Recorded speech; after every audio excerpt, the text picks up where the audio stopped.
Hello there, here's Evalds again with a quick ChatGPT video tip for this time of the year where we have a lot of student and researcher publications for review.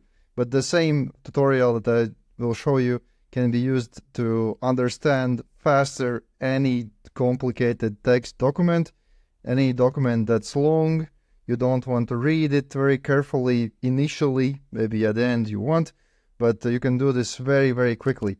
And why this is kind of fun and interesting, it is mainly because the scientists themselves are at fault. So this is one research where we see that as soon as ChatGPT was released, the scientists in medical publications started using ChatGPT to generate lots of publications. So here's the word delve, which you might not recognize here as the marker for ChatGPT. But if you look up these kind of articles, you will quickly find that the delve word is something that ChatGPT was generating much more than in normal English language.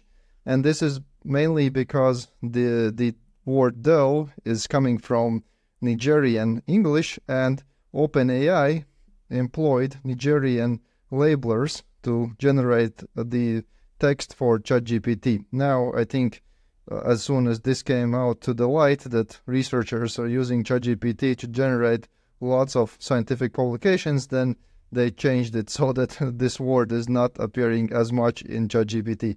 But so we can use it from the other side as well. So if you look at one of the scientific publications that we just wrote with one of my researchers on generating natural sounding speech in English. So this will be probably presented in Paris in France very soon. And if we want to just analyze it a little bit and generate some review for this. So this is a long paper, maybe for many of you boring paper, but for some exciting. So how you do this? You go to ChatGPT, of course the paid version, forget about the free version. So then you go to the corner here, you press here and press customize ChatGPT, and then disable internet browsing. Internet browsing in ChatGPT is one of those evils that sometimes is very useful, but many times makes these results very unreliable. So that's one. DALL-E, the image generation, not necessary. Code generation, something that I showed you already, but I will show in some videos again. Very useful for extracting data from spreadsheets. So I save this. So how you would do this? You would drop in the PDF document here in the ChatGPT, and then you would write the very specific prompt here. This would be exact answer using exact quote from document, and then ask your question. What dataset was used? So it says the common voice dataset was used, and then gives me this quote. And this is super important, because if I copy this thing here, go in my publication and find it, I find exact place in the paper where I can verify that the results are correct, and we will not have any hallucinations here. And this is I think the best way how to work with this. So let's continue these things. So let's ask answer using exact quote from document, how dataset was split into train, test, and validation sets.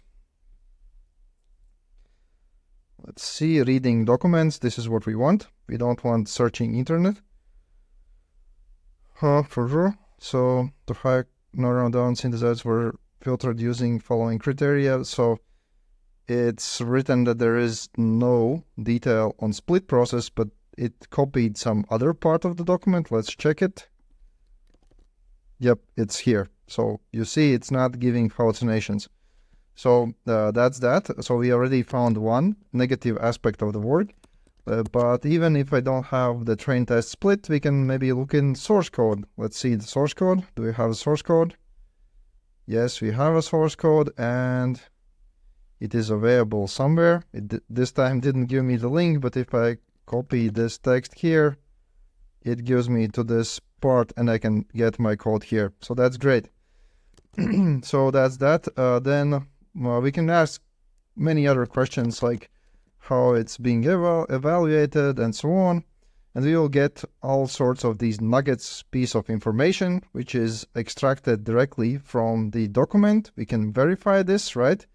And then when we have verified, we have understood our document very clearly, we can start writing the review, right? And I can even do this in the same chat. Just one caution here. If you will keep asking many times these kinds of questions, at some point it will start copying answers from previous questions. And then if you have been listening my videos carefully, you need to start a new session, copy PDF again, and start asking again. If you do this in very long session, it will become a lot less reliable. More questions you ask, the worse result becomes from ChatGPT. So that's that. Then let's see. If I want to write now the review for this paper, if I have something like this, write one paragraph in academic style, see how I separate things, as a section, negative aspects using facts below. And this is not for this paper, but in general, something like this could happen, like the data split was not split and other kind of things. So I write it. So yes, it summarizes all of the negative aspects that I listed here and creates a nice piece of text that I can put in my review. So that's my quick review process using ChatGPT. Of course, you need to use your own brain to ask the right questions, to interpret these answers that are coming directly from the document that I can verify here, find exact part of the document here, right? So this is not something that we are inventing ourselves. We are always verifying that these things are in the document, right? And that's how we can use it in both sides. We can generate documents with ChatGPT and we can evaluate documents with ChatGPT. But please don't ask it to write a review in one prompt. This is not how language models work at all.